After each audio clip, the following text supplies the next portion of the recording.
Pendant l'année 1870, Arthur Rimbaud, âgé de 16 ans, fait plusieurs fugues.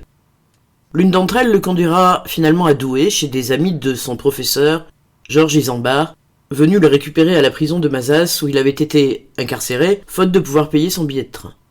C'est là qu'il fera la connaissance d'un poète local, Paul de Mény, à qui il remettra, dans l'espoir d'une publication, les manuscrits des poèmes qui constitueront bien plus tard les cahiers de Douai, d'où leur titre, mais qui ne seront publiés qu'en 1919, donc après la mort de Rimbaud.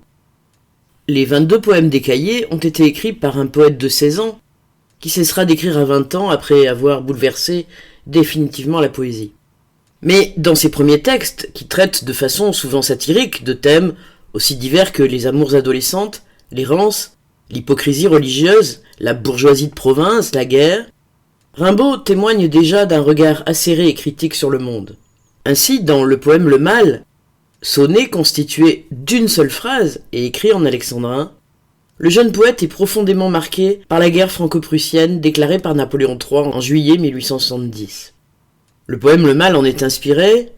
Si dans sa forme il reste de facture assez classique, il ne suit pas pour autant l'usage traditionnel de l'organisation des rimes dans le sonnet, ce qui est assez fréquent dans la poésie du XIXe, mais il fait preuve là d'une grande maîtrise poétique pour, en quelques vers, exprimer tout son dégoût pour la guerre et l'indifférence des puissants aux souffrances qu'elle inflige au peuple. Aussi, notre fil directeur essaiera de montrer comment Rimbaud fait une peinture sans concession de son temps à travers la dénonciation de la guerre et de la religion. Mouvement. Premier mouvement, vers 1 à 6, la représentation de l'horreur de la guerre. Deuxième mouvement, vers 7 et 8, la nature bienveillante. Et troisième mouvement, 9 à 14, la critique de la religion qui abandonne le peuple à sa souffrance. Le mal. Tandis que les crachats rouges de la mitraille sifflent tout le jour par l'infini du ciel bleu, qu'écarlates ouverts près du roi qui les raille, croulent les bataillons en masse dans le feu, tandis qu'une folie épouvantable broie et fait 200 milliers d'hommes un tas fumant, pauvre mort, dans l'été, dans l'herbe, dans ta joie, nature, ô toi qui fis ces hommes saintement, il est un dieu qui rit aux nappes damassées des autels, à l'encens, au grand calice d'or, qui, dans le bercement des hosannas s'endort et se réveille, quand des mères ramassées dans l'angoisse et pleurant sous leurs vieux bonnets noirs, lui donnent un gros sou lié dans leur mouchoir. Rimbaud, poésie 1870. Donc, le sonnet s'ouvre sur une locution adverbiale, tandis que, qui annonce une action simultanée. Dès le premier vers, Rimbaud crée une image violente en utilisant le champ lexical de la guerre. Crachat rouge, mitraille. De surcroît, le terme de crachat est plutôt vulgaire, est utilisé au pluriel et donne d'emblée une image sale de la guerre, et le rouge de ces crachats fait référence bien sûr au sang des soldats qui tombent au combat, et qui giclent. Le présent, ici, pour le verbe siffler, montre une action qui est en train de se faire, ce qui intensifie la violence de l'image et va aussi solliciter notre ouïe. Cette agression qui est provoquée par siffler est intensifiée par la locution « tout le jour » qui marque la durée.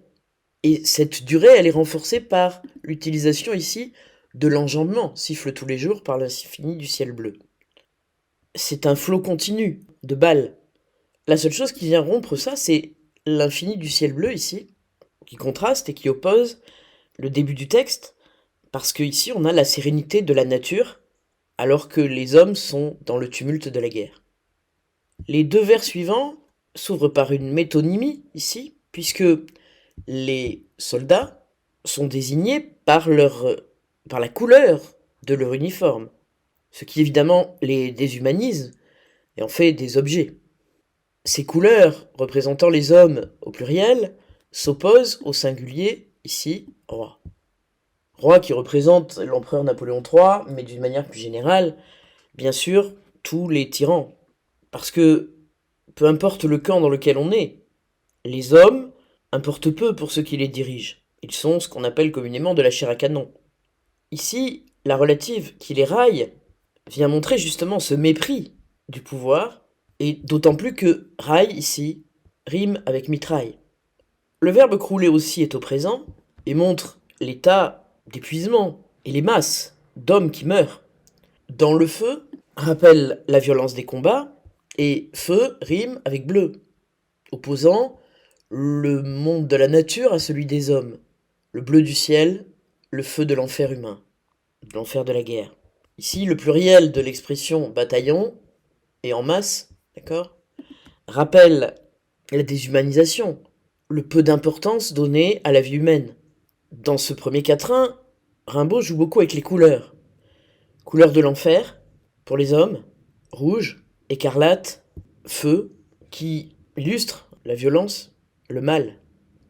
Le deuxième quatrain reprend justement anaphoriquement la locution adverbiale de temps, tandis que, pour montrer cette simultanéité, et poursuit, mais on ne sait pas encore avec quoi, et poursuit la description du spectacle de la guerre par deux termes négatifs, folie épouvantable, qui s'intensifient l'un l'autre. Parce que la folie, c'est déjà très grave, mais une folie épouvantable, c'est hyperbolique.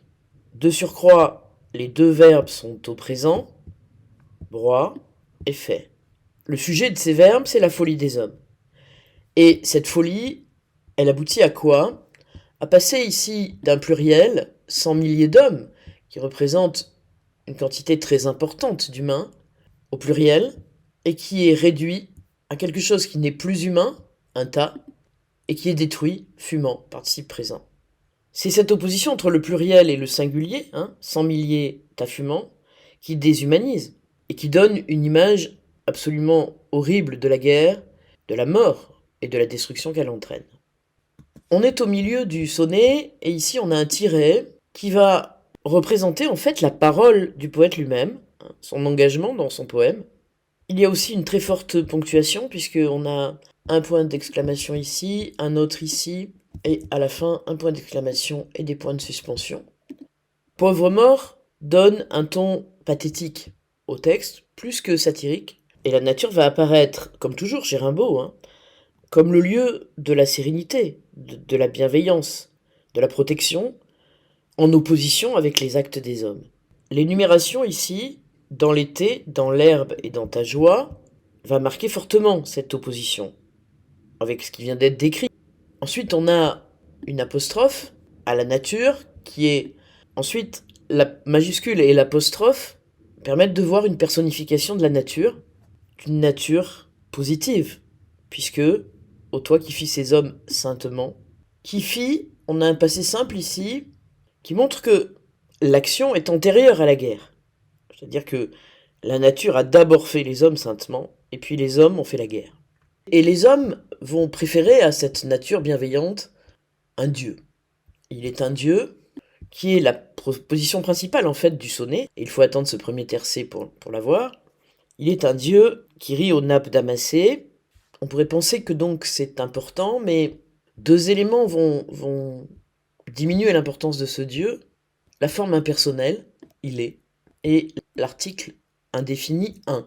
Parce que c'est pas Dieu seulement, c'est il est un Dieu. C'est une manière de le dévaloriser. De surcroît, ce Dieu se soucie bien peu du malheur des hommes, il rit, et évidemment, le rire de Dieu est à rapprocher du roi qui raille les hommes, et ce roi qui rit, il rit à quoi? Il rit à l'opulence, à la richesse, c'est-à-dire aux nappes damassées, à l'encens, au grand calice d'or, tous ces objets symboliques de la religion qui ici suggèrent donc la richesse, l'opulence qui va s'opposer à l'état dans lequel se trouvent ces hommes. Et ce Dieu, de surcroît, s'endort. Dans le bercement des hosannas, or les hosannas sont des chants à la gloire de Dieu, donc un cynisme et une indifférence totale de ce Dieu au malheur des hommes. La conjonction de coordination ici fait le lien avec tout le reste du poème et se réveille. On pourrait penser que ce sont les coups de canon qui le réveillent, mais pas du tout. Ici, on a une mise en apposition qui met en valeur les mères, quand des mères ramassées dans l'angoisse. Et ramasser ici va rimer avec damasser. Donc, ramasser dans l'angoisse est une image forte qui montre l'opposition entre les souffrances des mères et le luxe dans lequel Dieu se roule. La position de Dans l'angoisse, ici, mis en contre-rejet, insiste aussi sur cette indifférence de Dieu à l'état des hommes. Et pleurant sous leur vieux bonnet noir, le participe présent ici suggère une action qui dure. Vieux bonnet va suggérer la misère, et noir le deuil. Lui donne un gros sou lié dans leur mouchoir. Le gros sou suggère, on a le pluriel, c'est-à-dire que ce sont toutes les mères qui ont perdu leur fils, leur mari, leur frère. Lui donne un gros sou. Le gros sou, c'est la preuve que justement ces femmes n'ont pas beaucoup d'argent. Et elles ont mis ici, lié dans leur mouchoir, c'est-à-dire le mouchoir est à entendre comme l'objet dans lequel on va ranger la pièce, comme si on la préservait de tout, mais en même temps le mouchoir, c'est ce qu'on utilise quand on pleure. Donc, on pourrait lire, lui donne un gros sou lié dans leur peine, dans leur chagrin. Et donc, ce dernier vers va intensifier le sentiment de pitié et d'indignation que produit le texte sur le lecteur, puisqu'on a un Dieu totalement indifférent au malheur des hommes, mais pas du tout indifférent à la richesse, la vénalité même, d'accord, puisque le réveil n'a lieu qu'au moment du don du gros sou, c'est-à-dire que c'est l'argent seul qui réveille Dieu. Donc Rimbaud va loin dans sa satire et dans sa critique. C'est donc par un jeu sur la simultanéité temporelle et l'opposition entre les hommes et les puissants, qu'ils soient rois ou dieux, que ce sonnet dénonce le mal. Un mal qui prend donc plusieurs visages, et Dieu et ses représentants méprisent le peuple et s'enrichissent sur sa souffrance. C'est donc un sonnet engagé, révolté, parfois cynique, que produit le jeune Rimbaud ici. Et on retrouvera cet esprit dans Le Dormeur du Val, ou Mort de 92 et 93 par exemple.